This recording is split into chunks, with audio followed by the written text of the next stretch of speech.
Perfectionism feeds imposter syndrome. Your mind literally plays tricks on you. Winning didn't suddenly make me believe in myself. Your 50% is someone's 100%. You're here to tell them what you know.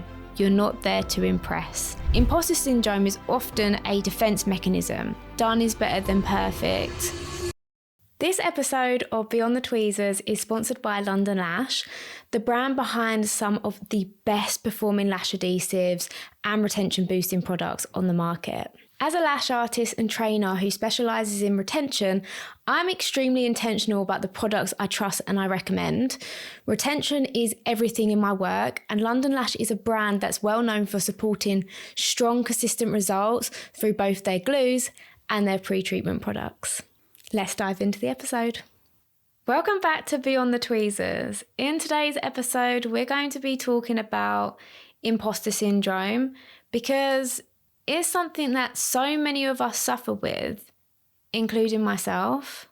Imposter syndrome is when you believe you're not good enough or not worthy of an opportunity or being in a certain situation.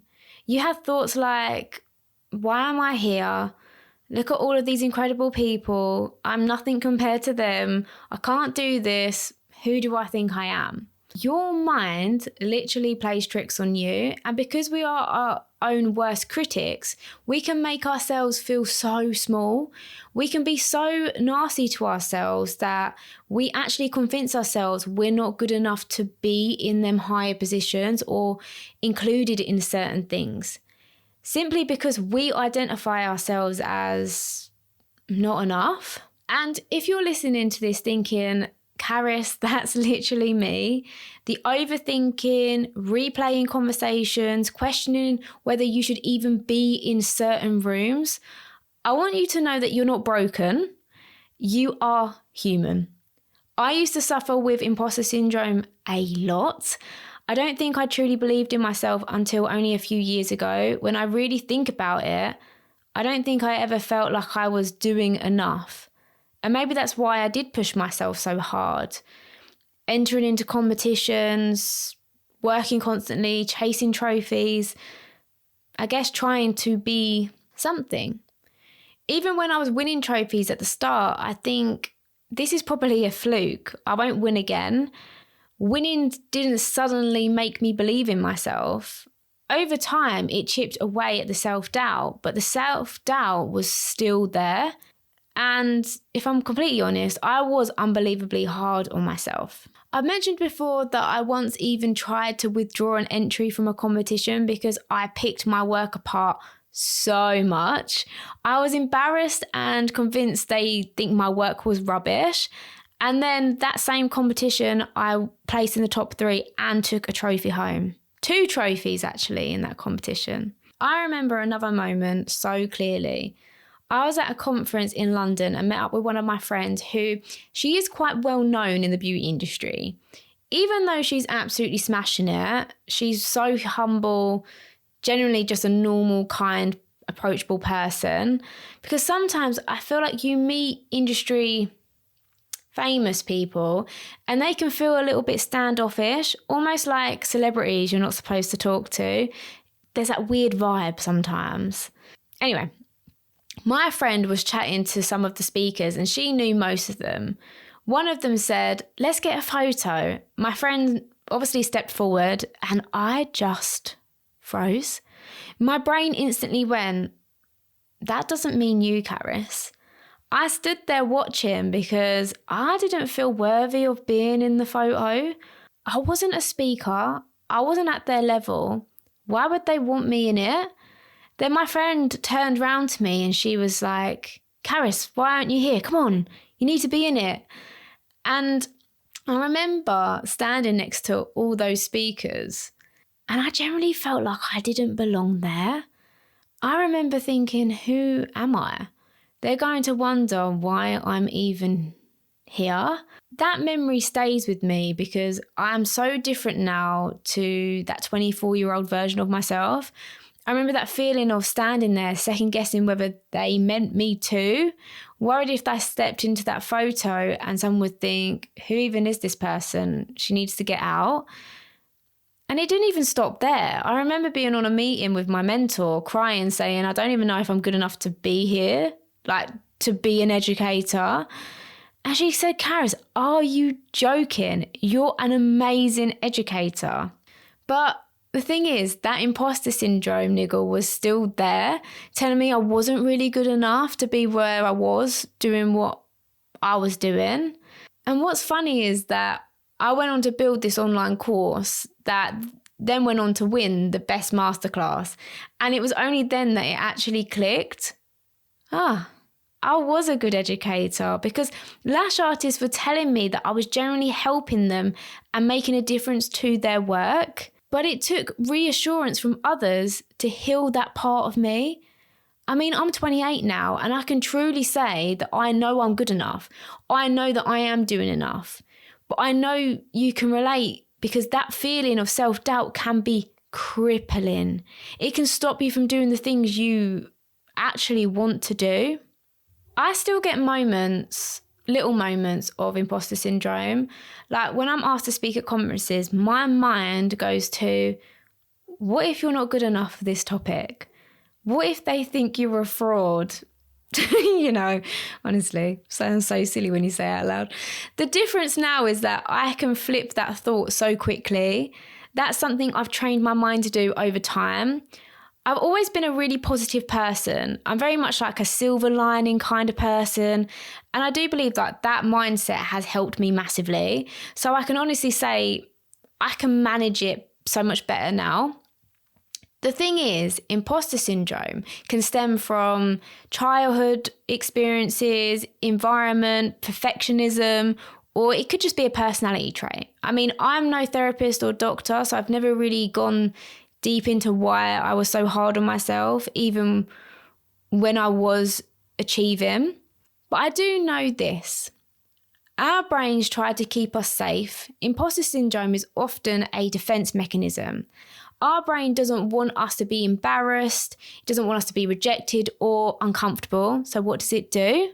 It tells us not to do that thing. It convinces us we're safer staying exactly where we are, which is in our comfort zone.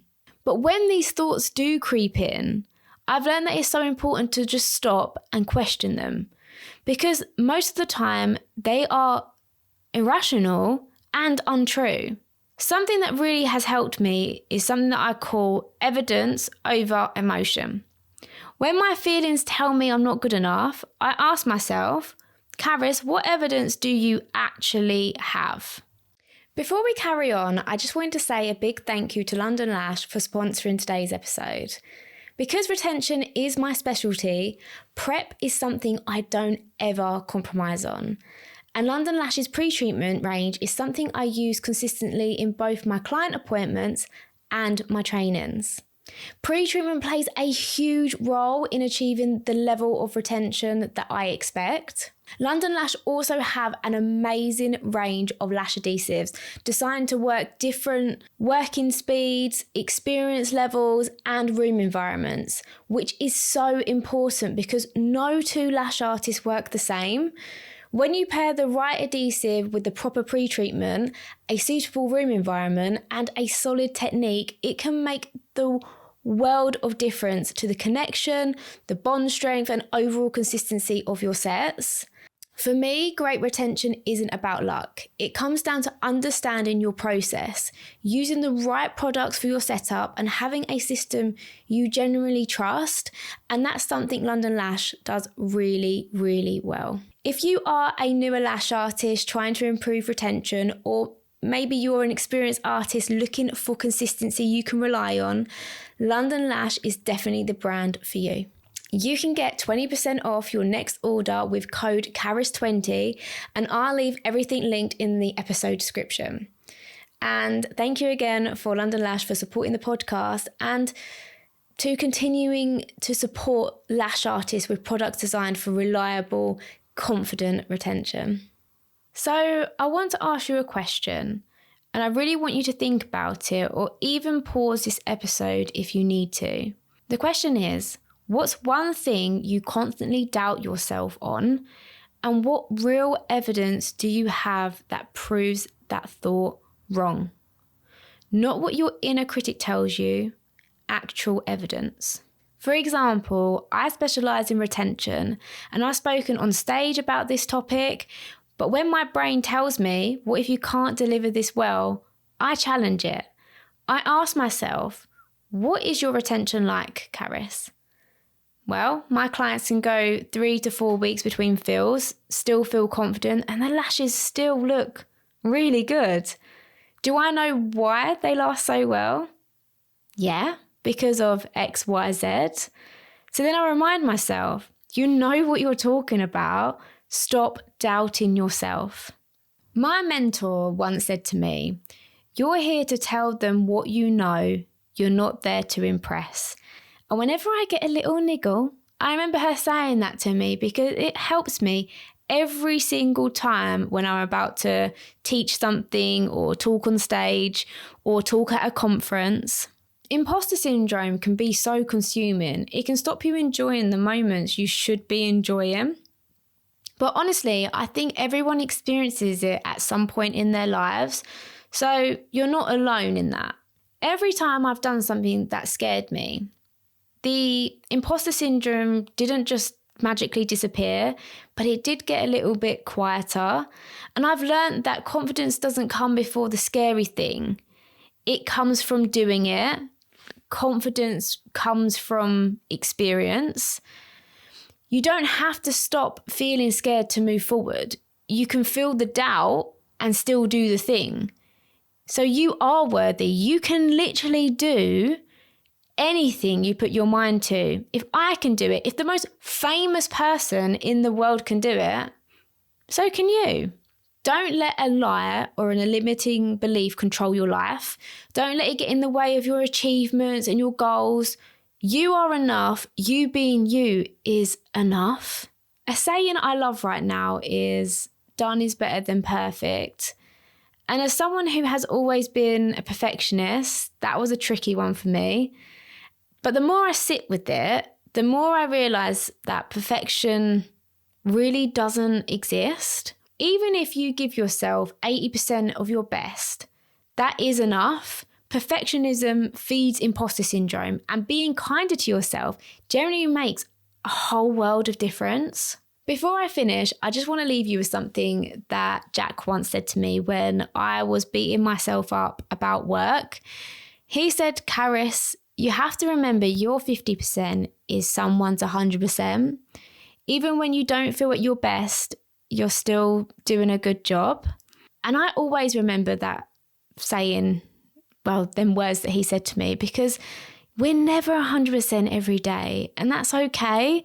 If you're showing up 50, 6%, that is still enough. So I really hope you enjoyed this episode. And if you're feeling consumed with self-doubt or imposter syndrome, and maybe you just need someone to offload on, drop me a DM. I'm literally always here if you need me. My inbox is always open. If you feel like this episode could help someone, please share it. Like, follow, subscribe, or press whatever button is in front of you so you never miss an episode. I just wanted to say thank you so much for pressing play. And remember, you don't need to become more to be worthy. You already are. I'll see you next week.